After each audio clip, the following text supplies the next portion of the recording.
निदा फाजली का शेर है। यूं तो हर एक बीज की फितरत दरख्त है, खिलते हैं जिसमें फूल वो आबो हवा भी हो। यूं तो हर एक बीज की फितरत दरख्त है, खिलते हैं जिसमें फूल वो आबो हवा भी हो।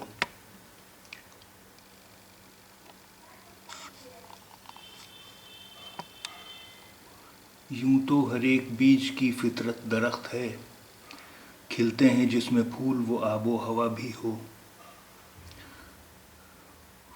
फितरत प्रकृति का नियम। देखिए, कुछ शब्दों के बहुत सारे मीनिंग होते हैं। यहाँ पर फितरत का मतलब है प्रकृति का नियम।